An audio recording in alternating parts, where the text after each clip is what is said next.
Good morning guys and welcome back. So today a cheap Jeep gets an even cheaper bumper. Now you've been following along with the videos for a while now. You probably realised the JK Unlimited already has an ARB winch capable bumper on it. Now when I first bought the Jeep it had that bumper attached. And if you're into modifying Jeeps, as most Jeep owners are, you want to make them as personal to you as possible. And having something else that you've just bought that someone else has already done. Because when I bought the Jeep it had already got that ARB bar on it. Don't get me wrong, they are a nice bumper, they're very capable, they're very strong, and they're quite expensive as well. But trying to personalise something to your standards or like the kind of vision you've got in your mind of what your overall build wants to be like kind of changes it, and it's not exactly what someone else had in mind when they started building theirs and you've bought it second hand and that sort of thing. So I might get into why I purchased a new bumper, what I'm going to be doing with it, and this kind of build series of the bumper will be over like the next 3 or 4 videos. It might be like a 3-part series. So in this video I'll explain why I'm changing bumpers, how much I bought the new bumper for, and what are my plans. I won't divulge too much into what I'm doing, I will leave that for a couple of following videos. But there's a few reasons why I wanted to change up my bumper. So the first thing, if you guys follow KC250, he's got a JL Eco Diesel, and he's just put a worn winch on the front of it. I saw that video. He does some great videos. If you guys haven't checked him out yet, check him out. He's doing a JL Eco Diesel build at the moment, which is coming along so awesome. So as I said, he's just put a worn winch on the front of it. And as soon as I saw that video, I was like, oh, he kind of made me want to go out and buy a new winch. Well, a winch, sorry, because I'm not running one. So he's got a worn winch on the front of his JL now, and I think he's got one on his JK as well. So it got me thinking. I was like, oh man, maybe I need a winch on the front of mine. So I got to looking, I went on the Warn website, trying to do pricing, trying to do shipping, the Charlotte website and stuff like that. And I really got involved in it. Started looking at different manufacturers as well for something maybe a little bit cheaper. But then I was thinking, am I ever going to actually use it?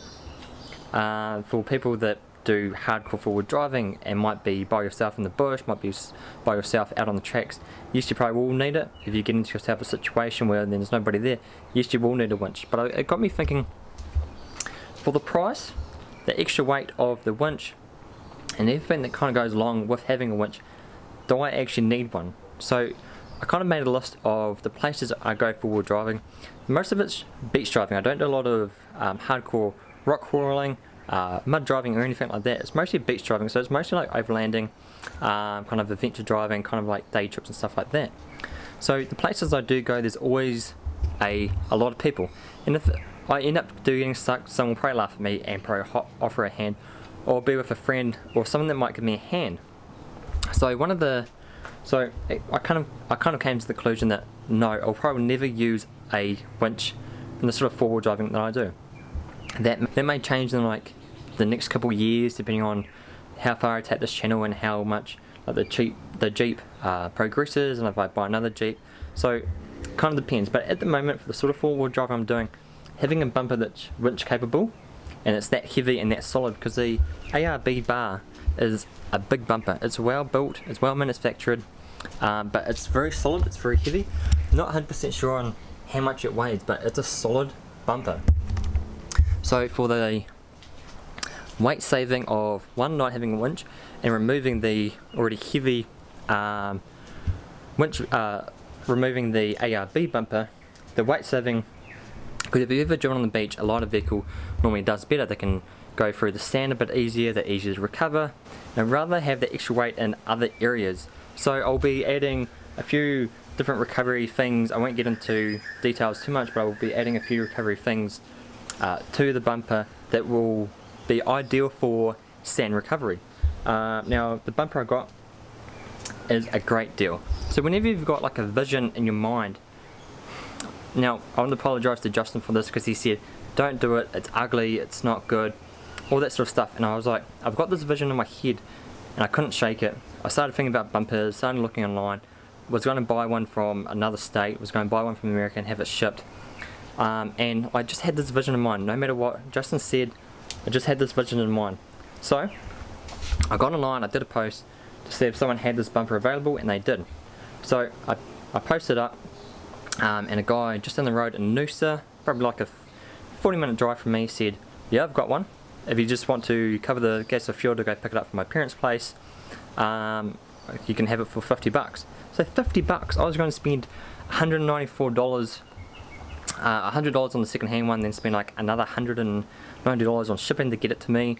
I was going to buy one from America. For $360, then have it shipped to Australia. And it's going to be like 680 something bucks, which is still pretty cheap for a bumper. Don't get me wrong, but it's not the money I want to spend for a vision that I had that might not work out. So the bumper I ended up purchasing was this one. So it's in pieces at the moment. This is a Mopar tubular bumper.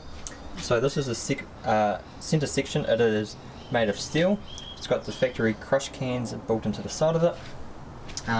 This might also be an option if you guys are looking to run a stubby bar but don't want to like pay the extra money for like an ARB or AEV stubby bar. I didn't actually realise you could take these. So if you guys haven't seen the tube bars before, it's got the center section and it's got the tube bars on the side that actually bolt just down here, and these can actually be taken off, which is super easy. So those are the tubes for the side. I'm a bit unsure if I'm going to run the tubes or not. I might like the stubby look, maybe not. With the laws in Australia, I think you need something that covers out to where your flares sit. I could be wrong about that, but some people I know have been in trouble with the cops for running a stubby bar. So I was talking to Justin about it, and he's like, oh, Justin's got a TJ with like a factory bar on it, and the factory bars on TJs actually look really good.